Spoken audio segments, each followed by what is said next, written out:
afternoon, everybody, and welcome to the podcast. I am your host, Corey C., the former ICON Census ambassador and team member of UBIC Capital. I'm here with a very, very special guest today. His name is community member Axel Rodd, aka Daniel Rodd. How are you today, man? How's everything?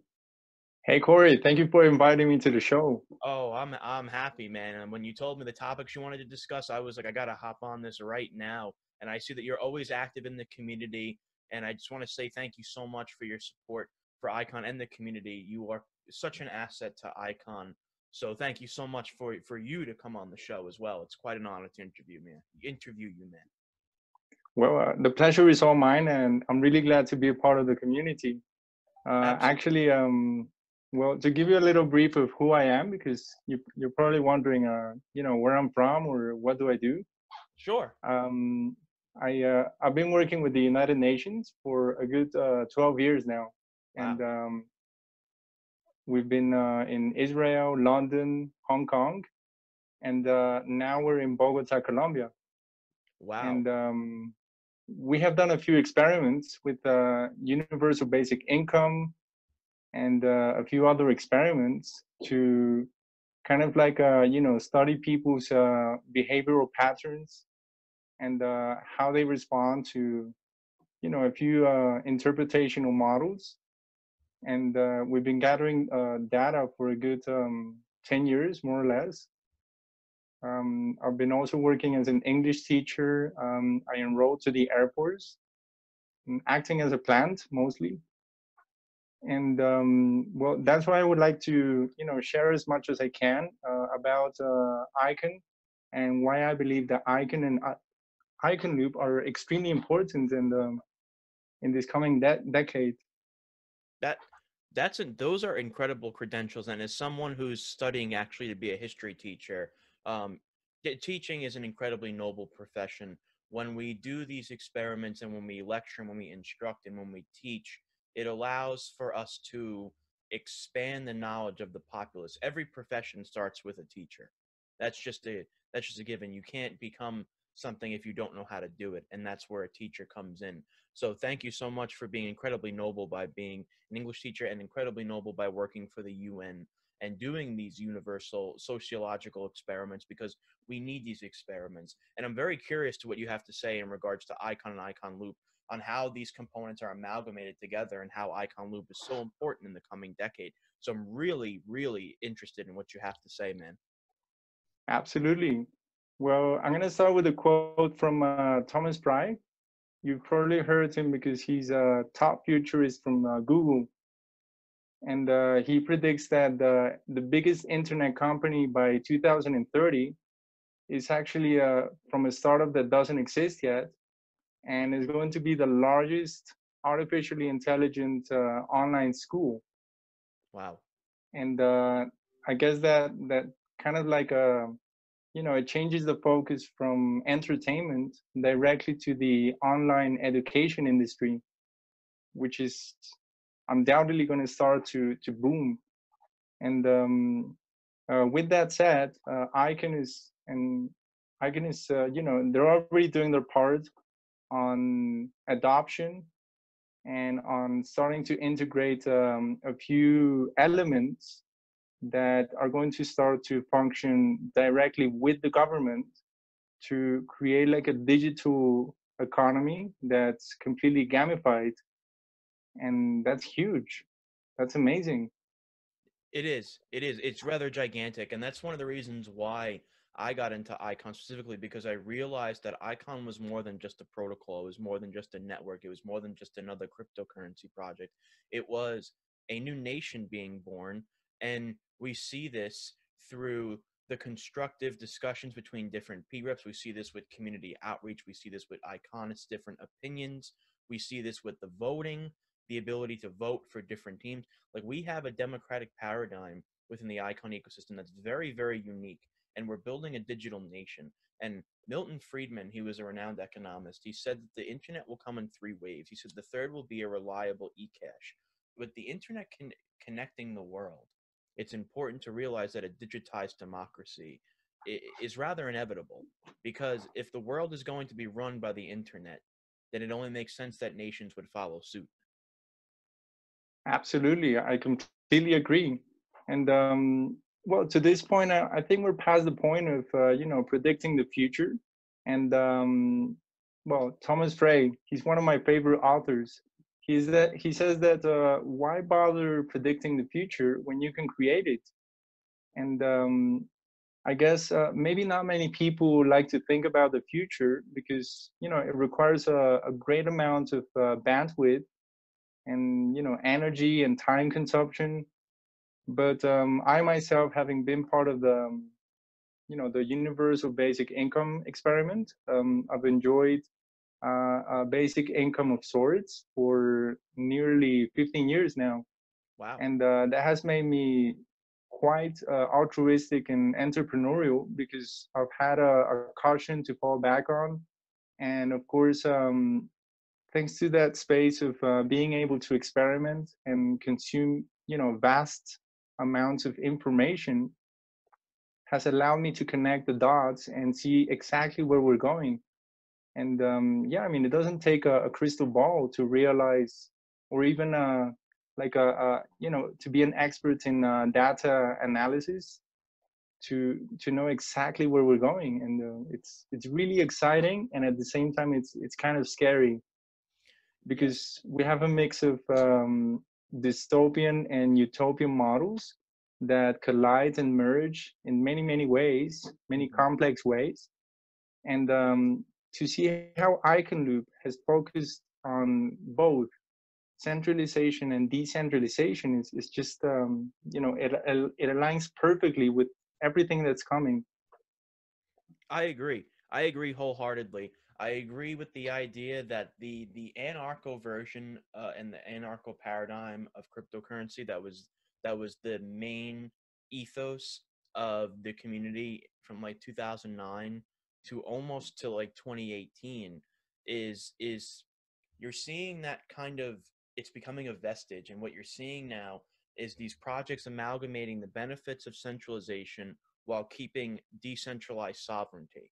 And that's a gigantic deal to be able to amalgamate those two components that would be paradoxes, but they work together so well. And we see that with icon and icon loop.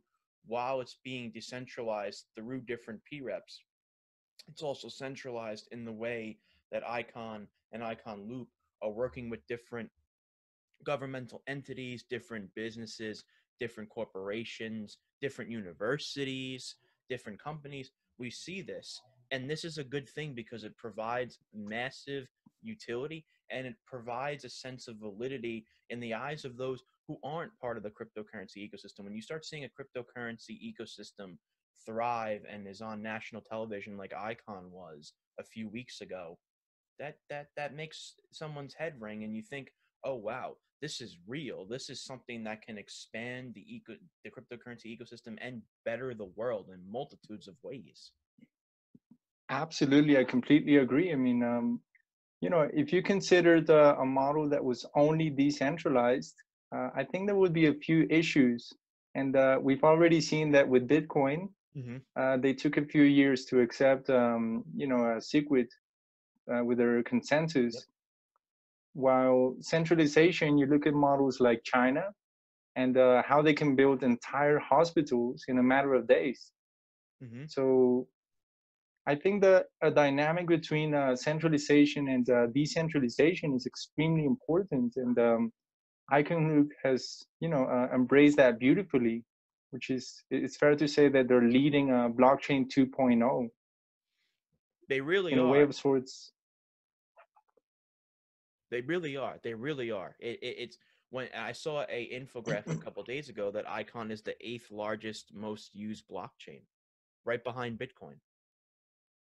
Yeah, exactly. Once I started doing some research on what IconLoop, the startup, and Icon Foundation were really about, I was completely mind blown because I started connecting all of these dots and all of these companies that even though they haven't directly, confirmed that they're working with IconLoop at the moment, I'm sure that over the few months that are coming up, they're going to start to align with the shared vision that they have of of this decade, and everything that they're planning on introducing step by step.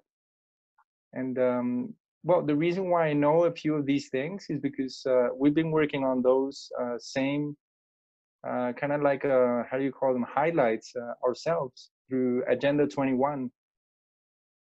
Really? Could you talk? Would you want to? Would you be able to speak about Agenda 21 and how it's connected, rather indirectly or directly to ICON or ICON Loop? Yeah, absolutely. Well, I guess the main theme right now is transcendence. So, damn, how do I explain it? It's really hard. I mean, going back to the what I was telling you about, you know, thinking about the future, that people don't really have the time or the bandwidth to think about the future. You notice how people spend their lives, you know, slaving away in jobs that don't actually contribute anything to their lives or to the company itself. I So, agree. like, we're seeing already a lot of startups and a lot of established companies that they're just generating waste. I mean, they're not really innovating or building a legacy that's going to transcend over generations.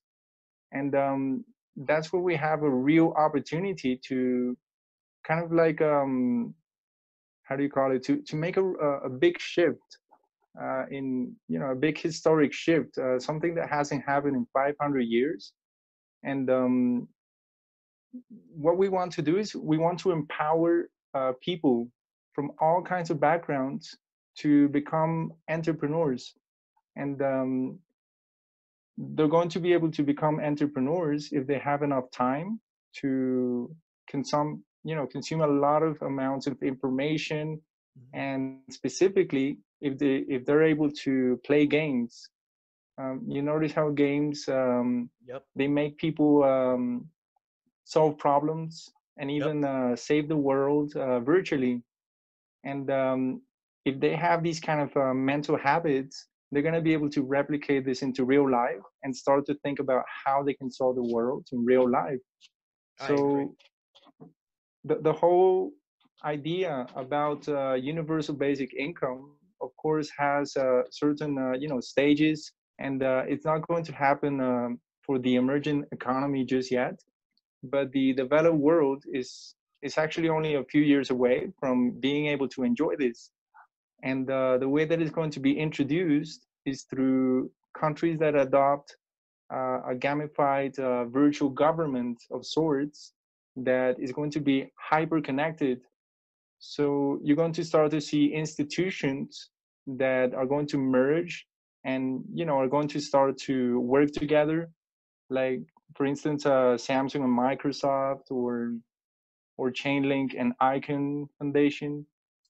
And each one of these startups has a very, very specific objective. Uh, and the whole point of transcendence is being able to have a world that is fully interdependent and that is able to drive together to advance humanity and to elevating us into a higher consciousness. I know this sounds very poetic, but the whole point of everything that's happening is precisely to be able to solve some of the biggest issues that we're facing right now. I agree. You know, and we have things like poverty, hunger, pollution, congestion, corruption, Agreed. and of course, there are going to be some controversial actions, but ultimately, it's going to improve all of humanity, and it's going to happen much, much faster than people realize. It's actually happening. Well, it's going to happen exponentially. Hmm. Like, you notice how, for instance, in the past, it took a company 50 years to be able to reach 150 cities. Hmm. And then companies like Uber and Airbnb did it in only 5 years. Exactly. And It. now we see like electric scooter companies like Green, Yep. and they're doing it in half the time, like 2.5 years. I agree. I agree. I read a book once for one of my college classes. It was an internet politics course, and there was a book called The War of Internet Governance. And the author was Laura Denarda. She said that there was more technological advancement in the past week than any other century prior to 1700. When you spoke about the 500 years ago, in 1466, Johannes Gutenberg created the printing press. It allowed for the vast expansion of information and knowledge throughout the entire planet. And this is exactly what blockchain is doing, because in a digital form, because now you can send information all over the world in a matter of seconds. In the same way, 500 years ago, Johannes Gutenberg created the printing press, where you could expand knowledge on the basis of reading. And in the form of entertainment and games, you brought up a very good point. I read a book called The Republic by Plato, and Socrates said in Nice. this book, it's a great book. He said, enforced learning will not stay in the mind. Avoid compulsion. Teach your students to learn in the form of play and entertainment, for this is a more natural way of learning, and it is the most natural way of learning. We have to look at human beings in their most instinctual form in order to understand society and understand human nature. And to bring this back to ICON, it it embodies all of these principles. It embodies equity, it embodies transparency, it embodies a sense of universal basic income in the form of staking rewards. You know, Exactly. anybody who stakes is getting a universal basic income, and the majority of people who own Icon are staking. I mean, that just speaks for itself when you see 220 million coins staked, and that's 1/4 of the supply as of right now, which goes to show that universal basic income is being experimented in the Icon ecosystem, whether the foundation planned that or not. I guess that's the big mystery, to see what's happening behind the curtain. We hear of projects like Scoin, Yep. maybe replicating X Road's already, successful model for Estonia. Mm-hmm. And Wow. I mean, we're going to be seeing a world where countries are going to compete one another for efficiency.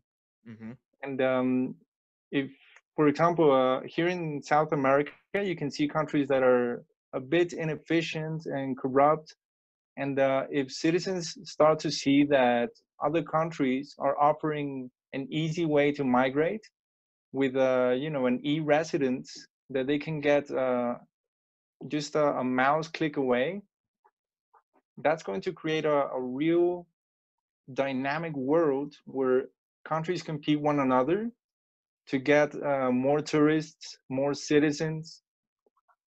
And my idea alliance, that the one offered by ICON, is offering a way for global citizenship in a way, thanks to Samsung Digital Passport and all of the integrations that they're working on. And they're also offering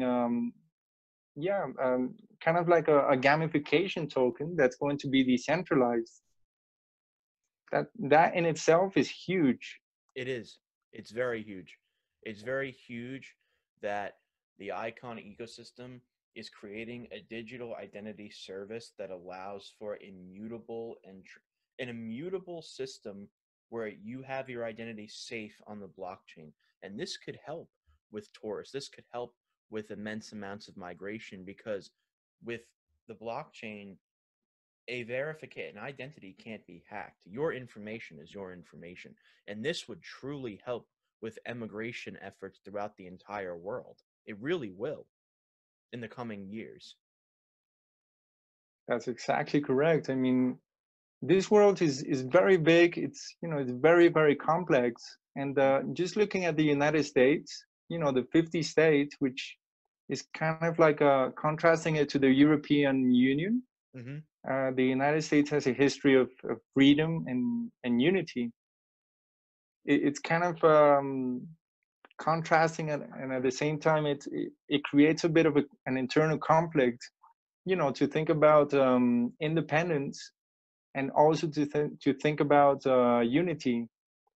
But the United States, it's a great example of what it means to be free, and at the same time to be part of an interdependent nation. There is each personality for each kind of state in the United States. And I now if we go worldwide, there is a specific place for each kind of global citizen worldwide.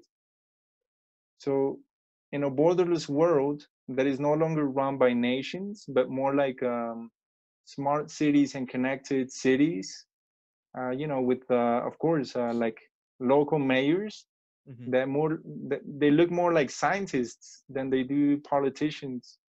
I agree. Uh, we're going to be seeing an amazing and exciting world where people are going to be able to choose where they want to live, which place represents their values better, their historical background better, and their preferences better. I And that's agree. only the start of blockchain 2.0 that's being led by projects like ICON. It's a That's an very exciting time to be alive. That it is, and that's an incredible analogy. And first and foremost, I want to say thank you so much for your kind words about the United States. It really is kind. As an American patriot, God bless you, and thank you so much. Um, and that's exactly one thing about Icon that I truly loved as love, not love, love as an American patriot is that the dynamic approach of governance on the Icon ecosystem was modeled after the United States government, the Icon Republic, the I Constitution, voting. Absolutely. All of these components are the components of a constitutional democratic republic that the United States was founded on. And that's a huge deal to me. And in regards to states, we have borderless states in the United States where there's different cultures in different states. And that's the beauty of the United States is that you have this melting pot of different cultures and identities and religions and political thoughts, and they're all amalgamated into one idea of independence and freedom, and they work together quite well. I mean, in order to be free, you need to be independent. I mean, Voltaire said, I believe it was Voltaire, he said, men are born free, but everywhere he is in chains. Um, I believe that it's time to break those chains, and to be able to be truly free is through the digitization of the world, because it breeds a sense of, it allows for people to live in a decentralized paradigm with centralized oversight, if that makes any sense. That's amazing. You couldn't have said it better. Thanks a lot, Actually, man. that was amazing. Thanks a lot, man. I try to be poetic as well, man. We're both trying to be poets here, man. And you know what? As a history teacher, as an upcoming history teacher and an English teacher, we're good at that. We try our best, and I think it's a huge deal. Like, let me ask you, as an individual who is working with the UN, has there been discussions about utilizing blockchain to assist in these world efforts? Absolutely. That was actually one of the first things that's been talked about since 2001, more or less. Wow. And we've even seen a few, successful examples of games that have surpassed even. Oh, hello. Oh, Yep. sorry about Yep. that. No, it's okay. Go on. Um, there was this game that I don't remember the name now, but it had an economy that surpassed that of Japan and Russia. Wow. And I these did are not know just that. some of the examples of how something virtual can replicate and even perform much better than the physical world. I agree. I And agree. As a person who plays a game, specifically World of Warcraft, um, I remember reading an article, because of unfortunately what happened in Venezuela, that World of Warcraft gold is now worth more than the Venezuelan dollar, which goes to show that even digitized games that have a economy within the game goes to show how economies can become digitized. I mean, there have been numerous studies on specific games on how human beings interact with one another. Since we're talking about a global paradigm, for example, I mean, there's been numerous studies on World of Warcraft because of its ability to bring people together, and it's a gigantic community. and it has an economy. It has inflation. It has an economy. It has a ecosystem where people trade and barter, and it's literally an entire world. And the reason why I bring this up is because it goes to show that games are pretty much leading the way on how to become a digitized economy. I mean, the whole way I found out about actually my friend who had 8 Bitcoins, he found out about it on World of Warcraft. Wow, that's impressive. Yeah, he did. It was, and then unfortunately he sold all of them. But in 2010, like everybody else probably did, that he knew. But at least he learned about it. I also have a friend that had a casino on Second Life, and he used to own hundreds of thousands of Bitcoins. Oh my God. But to this day, I don't know what happened to him. Oof. Maybe he still has them, or maybe he doesn't. Oh my gosh. That That's was a long time ago. I can't Pretty believe crazy. it is. I can't believe how fast the cryptocurrency ecosystem has matured. Specifically, Icon. I can't believe how fast things are going. I mean, now we have you talk about interconnectivity. We have BTP on the horizon that's going to be able to interconnect different blockchains. And the beauty about the partnership with Chainlink is that you're able to store things. The way Oracle's work, I had the definition, but the way it made it seem for me is that smart contracts are able to store things off chain. If that's the actual definition of oracles, I think I'm correct. It's so amazing to grasp, the future that we're hoping to have, and that we're most likely to have. I mean, when you look at the internet, it was not so long ago. It was actually in our decade that we saw the fast pacing evolutionary stardom that all of these new companies starting taking. Mm-hmm. I mean, after the Berlin Wall fell, which was back in 1984 more or less, we started seeing companies like Microsoft and Apple, and it took them almost 40 years to become what they are today. Yep. And Yep. when you look at Bitcoin and the entire blockchain industry, it only took 10 years to achieve what the dot-com bubble pretty much after all the phase of denial and scam calling and all of Mm-hmm. these labels that the internet received in 1995 more or less. Mm-hmm. We saw a huge euphoric moment that led up to the dot-com bubble in 2001. Yep. And after that came a very clear adoption phase. And now you see how people have changed their habits so much, like from government to even a grandparent. It's a very good point. I agree. The change of dynamic and behavior. I remember listening. I remember not remember because I was young in the 90s, but I remember recently reading quotes about in like 1998 you had professors talking about how the internet would be obsolete in 2004, and That's I don't know exactly how they're what they say. professors. Yeah. I don't know how they're professors with doctorate degrees personally, but that the people look at these ecosystems and they doubt their validity until they become mass adopted, and it happens so quickly. And we went from one cryptocurrency in 2009 to the last time I checked coin More market than cap, 5,000, yeah, 10,000. 5,200 of them. Yeah, that's a wild Crazy. amount. And And they're all, that's insane to me how fast this ecosystem is growing. yeah, it's really crazy. I mean, you look at these guys like Ray Kurzweil, Thomas Pry, and some other futurists that have worked for Google or the Da Vinci Institute, or some of the big names, and they see a very, very clear trend of where the world is headed, and it's not even science fiction anymore. No, it's It's not. already here. It's already here. I mean, it's more like yeah. I mean, you look at internet, then internet 2.0. Now we have blockchain. Then there's probably going to be a blockchain 2.0. I'm pretty sure that amongst that basket, ICON's going to be right there leading the way.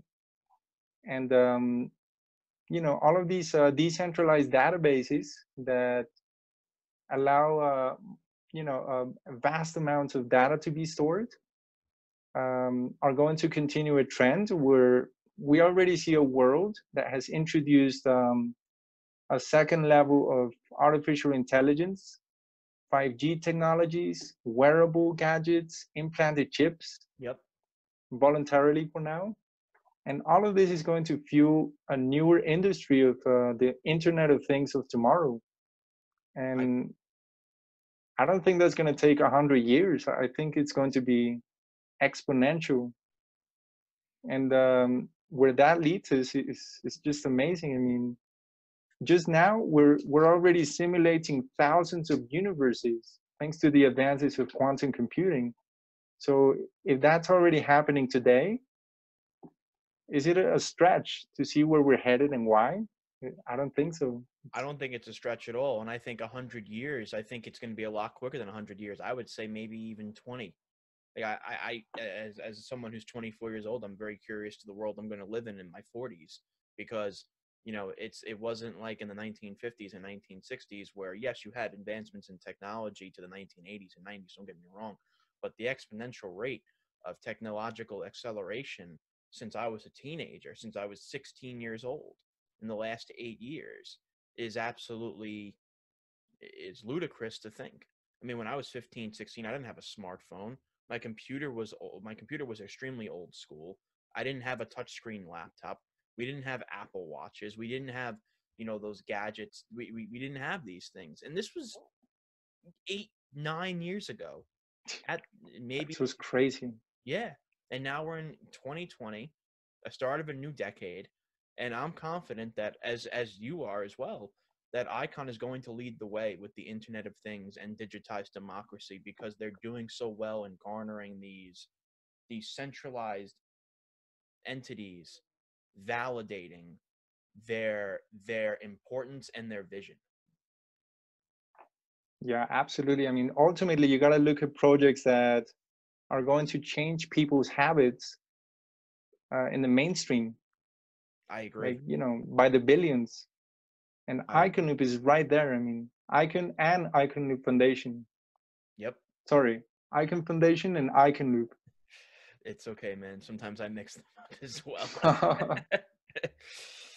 Daniel Rodd, this was an amazing conversation, and I really hope that you'll come on the show again, because I've never had an interview like this where we spoke about how the environment and how this was a very sociological talk and discussion amalgamated with Absolutely. blockchain, and I've never had that before on a podcast before. So if it's okay with you, I'd love to have you on the show in maybe another month or two, because I think you're very, very, very, very smart. I mean, I think you're very driven. I think that you're doing a lot, and I think that you're a huge asset to the icon community, and I would love to pick your brain more in the coming Absolutely.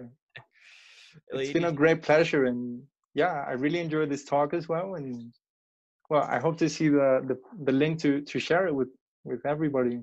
Definitely, it'll be uploaded within like an hour. All right. All right. Thank you so much for your time and well, Thank for you. the inviting me. And yeah, this was Definitely. great. We should do it again. Oh yes. Oh, there's no question. I want to have you on the show again more than a second time, because I this was an entirely new podcast type of podcast to me. So I definitely want you on the show again. I definitely will keep in contact with you.